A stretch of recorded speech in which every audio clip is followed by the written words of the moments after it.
नमस्कार, मैं हूं फरहान। आप देख रहे हैं नेक्स्ट 9 न्यूज नेशन।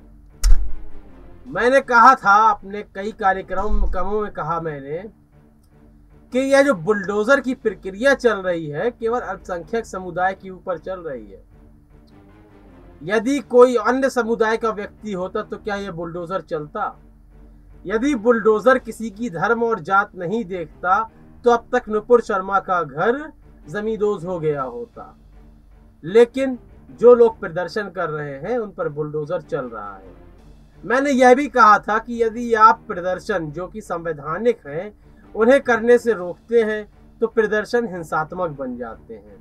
इसकी कई जो कहा जाए तो इसके कई उदाहरण हमने पास्ट में भी देखे हैं। भूतकाल में हमने इसके कई उदाहरण देखे हैं, चाहे वह जाट आंदोलन हो, चाहे वह किसान आंदोलन हो। यदि आप उन्हें मना करते हैं कि आप यह संवैधानिक कार्य ना करें, यदि संवैधानिक कार्य करने से रोकते हैं तो फिर आंदोलन में शामिल लोग कहीं ना कहीं असंवैधानिक हो जाते हैं, जो कि बहुत गलत है। लेकिन गलत उनका अधिकारों का हनन करना भी है। संवैधानिक जो अधिकार है आंदोलन करने का, आप आंदोलन करने दीजिए। हिंसा करना भी असंवैधानिक है और आंदोलनों को रोकना भी असंवैधानिक है।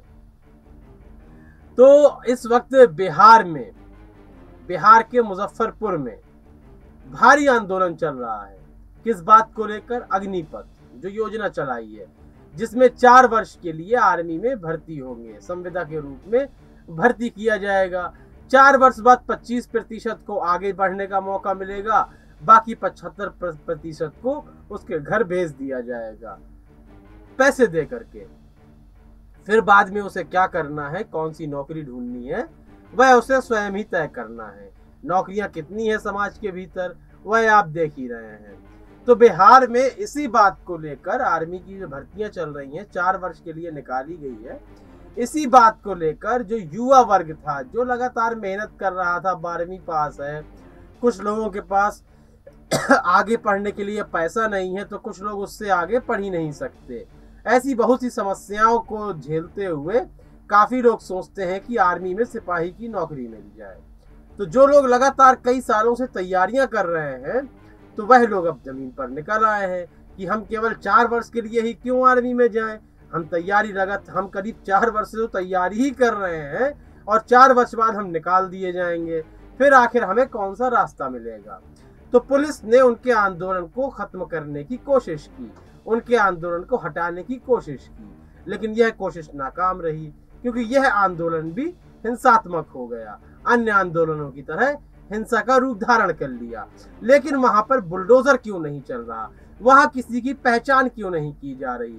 वहां कोई मास्टरमाइंड क्यों नहीं है? आखिर वहां कोई आतंकवादी क्यों नहीं दिखाई देता?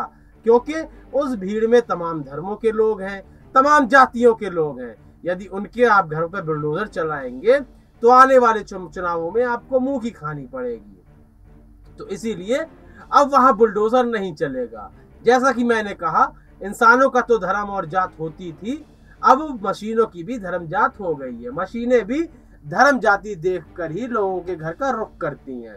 तो यहाँ बुलडोजर की भी धर्म जाति हो गई है। बुलडोजर भी अल्पसंख्यक समुदाय को निशाने पर लिए हुए है। उसके अलावा कोई सामने आएगा तो उसके घर का रुख नहीं करेगा। हिंसा यहाँ भी हुई है, हिंसा वहां भी हुई थी। यहाँ भी आंदोलन चल रहा है, वहां भी आंदोलन चल रहा था। वहां भी सरकार के खिलाफ, यहाँ सरकार की नीति के खिलाफ है, वहां सरकार के फैसले के खिलाफ थे। कहीं ना कहीं दोनों पक्ष सरकार के खिलाफ थे, लेकिन बुलडोजर एक ही जगह चला। आखिर यह कैसे मुमकिन है? यह इस तरह मुमकिन है कि यदि आप अल्पसंख्यक समुदाय से आते हैं तो आपके घर को जमींदोज कर दिया जाएगा। लेकिन यदि आप अल्पसंख्यक समुदाय से नहीं आते हैं, एक बहुत बड़ी भीड़ है अन्य तमाम समुदाय के लोगों की, तब बुलडोजर चलने से पहले 100 बार सोचेगा, कहीं मुझे ही ध्वस्त न कर दिया जाए, कहीं वोट बैंक की राजनीति न शुरू हो जाए, कहीं विपक्ष उतरकर वोट बैंक की राजनीति न करने लगे। इसलिए बिहार में बुलडोजर नहीं चलेगा, लेकिन कानपुर में बुलडोजर चलेगा। इस संबंध में अपनी राय अवश्य दें। कार्यक्रम को लाइक करें, ज्यादा से ज्यादा शेयर करें और चैनल को सब्सक्राइब अवश्य कर दें। तब तक के लिए इजाजत दीजिए। धन्यवाद।